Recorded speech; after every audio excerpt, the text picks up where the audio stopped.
there are sentences women say every single day that are slowly making them disappear. And the most dangerous part, they sound reasonable. They sound humble. They even sound like the right thing to say. But underneath them, there is a pattern. And once you see it, you can't unsee it. So today, I want to give you 5 of them. And for each one of them, I am going to show you what to say instead. Hello and welcome. My name is Dr. Maria Martinez, and this is the Inner Authority Project. And on this channel, we talk about all things like transformation, identity, authority for women in midlife who are done shrinking and ready to take up the space that they've earned.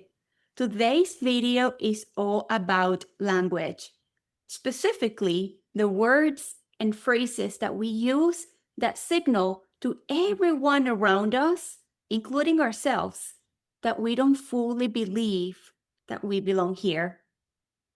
Are you ready to dive in? Let's check this out. The first phrase that I want to share with you says, I am probably wrong, but, and that one leads the sentence before the idea has been shared. You have pretty much already apologized for an opinion that you haven't even given yet. Here's what it sounds like in a meeting or at the dinner table or in a conversation with your adult children.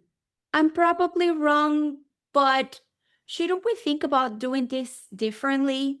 The person across from you doesn't hear the question. What they hear is, she's not sure. And they take that at face value. Drop the lead. Instead, try this. I think we should do this differently. And here is why. Same thought, completely different landing. Say the thing. Let it land on its own. Got it? Here's number 2. Does that make sense? I must admit, that is my favorite. And this one is sneaky because it sounds like we're so considerate, like you really care about being understood. But notice when it shows up. It's almost always at the end of a point you weren't sure you had the right to make. We need to reconsider this approach. It's not working for the team. Does that make sense? What you just did there is hand the other person the authority. You invited them to say, no, actually, it doesn't. And now they hold the authority that you just tried to use. If you genuinely want to check for understanding, you might want to try something like, what questions do you have? Or, I'd love to hear your thoughts on that. These are confident responses. They assume that the idea landed. Does that make sense? Assumes it may not have. You know what makes sense. Trust it. Trust it. The third phrase that I want to share with you that I know keeps us invisible is, I don't want to take too much time. Have you said that one? This one physically shrinks you because before you've said a word, you are almost apologizing for your own presence. It shows up when you're about to ask for something, when you're raising a concern, perhaps, when you finally get the floor in a room that wasn't always easy to get into. I don't want to take too much time, but I had a thought about the proposal. What follows, no matter how important, gets received as an interruption that you've already labeled a burden. Drop it. Drop it. Instead, something that we can try is walking in and say, I want to share something about the proposal. Full stop. I want to share something about the proposal. Remember, your time matters. Your perspective matters. Walk in like it does. Statement number 4.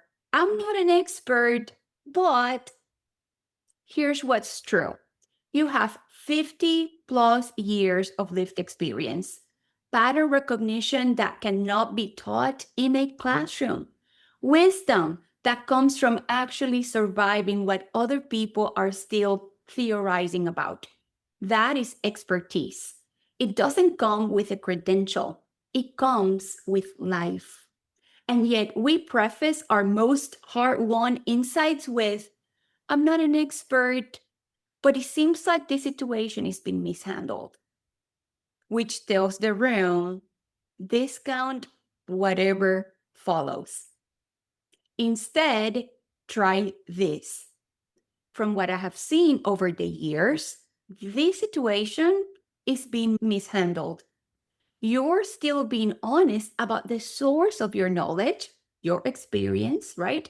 But you're citing it as an asset, not as a disclaimer. Stop discounting yourself before you've even shared your thought.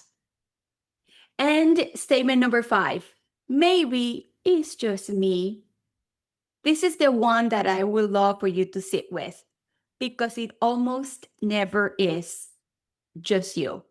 When you said maybe it's just me, you're quietly disconnecting from every other woman who's sitting somewhere thinking the exact same thing and wondering if they're the only ones.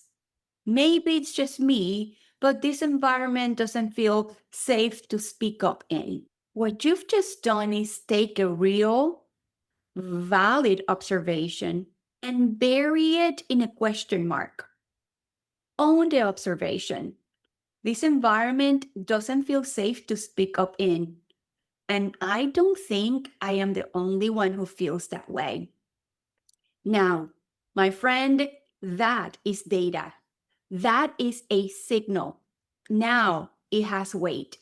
Your experience is data. Your discomfort, that's a signal. Your sense that something is off is almost always pointing at something real. Own it. Own it.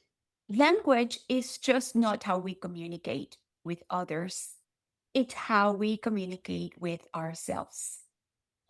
Every time you lead with a hedge, you practice believing that you don't belong. Every time you drop one of those, you practice something different. Pick one from the list that we talked about this week. Notice when it shows up and try replacing it or just using something that sounds like you mean it. That's where visibility starts. Remember, you don't need permission. You don't need authority. You can claim your own authority. And if any of this message resonated with you today, I invite you to like and subscribe to this channel. Maybe share this video with somebody else because here we're really tapping into communication, confidence, and all the things that empower us women over 50 to create the next chapter of our lives.